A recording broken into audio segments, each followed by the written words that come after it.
ও মা, নদীর বার টিকি টুকি সব তন্ন তন্ন করলো, তারপরে বনা গেল। এই আহাজারি লালমনিরহাটের উদিতমারী উপজেলার 7 বছরের শিশু নন্দিনীর বাবার। মেয়ে হারিয়ে পাগল প্রায় বাবা মা। 15 জুন বিকেল থেকে নিখোঁজ নলিনীকান্তর মেয়ে নন্দিনী। পরিবার ও স্থানীয়রা জানান, নন্দিনী স্থানীয় একটি স্কুলে প্রথম শ্রেণীতে পড়ত। প্রতিদিনের মতো 15 জুন বিকেলে বাড়ির পাশে খেলতে গিয়েছিল নন্দিনী, কিন্তু সন্ধ্যা পেরিয়ে গেলেও বাড়ি না ফেরায় রাতভর বিভিন্ন স্থানে খোঁজাখুঁজি করেন পরিবার ও স্থানীয়রা। পরের দিন 16 জুন নন্দিনীর সন্ধান মেলে ঠিকই, কিন্তু তা ছিল বস্তাবন্দি নিথর দেহ। ও মা, নন্দিনীর মরদেহ একটি বস্তাতে করে ভুট্টা খেতে মাটি চাপা দেওয়া হয়েছিল। বস্তাবন্দি মরদেহ উদ্ধারের পর ক্ষোভে ফুঁসে ওঠে গ্রামবাসী। তারপর অভিযুক্ত সন্দেহে বিধানচন্দ্রের বাড়িতে হামলা ও ভাঙচুর চালিয়ে আগুন ধরিয়ে দেন তারা।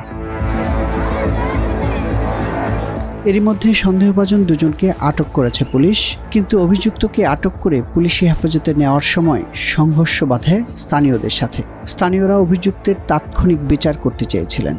এ সময় সংঘর্ষে ভাঙচুরের শিকার হয়েছে জেলা প্রশাসন ও পুলিশের বেশ কয়েকটি গাড়ি। 2 জন সাসপেক্টকে আমরা সেই এলাকা থেকে পাই। তো এই সাসপেক্ট দুটাকে যখন আমরা অ্যারেস্ট করে নিয়ে আসার চেষ্টা করি, তখন এলাকার জনতা তারা উত্তেজিত হয় এবং তারা অনেকটা এরকম দাবি করে যে এদেরকে আমাদের হাতে উঠিয়ে দিতে হবে, আমরাই বিচার করব। তো এটি আমরা করতে পারি না, কারণ আমরা তাদেরকে মূলত সাসপেক্ট হিসেবে গ্রেপ্তার করেছি। আমরা তদন্ত করে তাদের সংশ্লিষ্টতা পেলে আমরাই আইনানুগ ব্যবস্থার জন্য আমরা প্রসিড করব। তো অবশেষে এক পর্যায়ে ডিসি সাহেব যখন কথা বললো, আমাদের জনপ্রতিনিধিরাও কথা বলেছেন, তারা এক পর্যায়ে বুঝলো। বোঝার পরে আমরা তখন আসামি 2 জনকে নিয়ে, সাসপেক্ট 2 জনকে নিয়ে আমরা যখন রওনা হব, ইতিমধ্যে আবার স্থানীয় অনেক উঠতি বয়সী কিছু তরুণ ছিল, বিভিন্ন বয়সের লোকজন ছিল, তারা আবার রাস্তা ব্যারিকেড দিল। আমাদের পুলিশের অনেকগুলো গাড়ি, জেলা প্রশাসনের গাড়ি, উপজেলা প্রশাসনের গাড়ি, পুলিশের গাড়ি, তারা ইট পাটকেল নিক্ষেপ করে ভাঙচুর করে।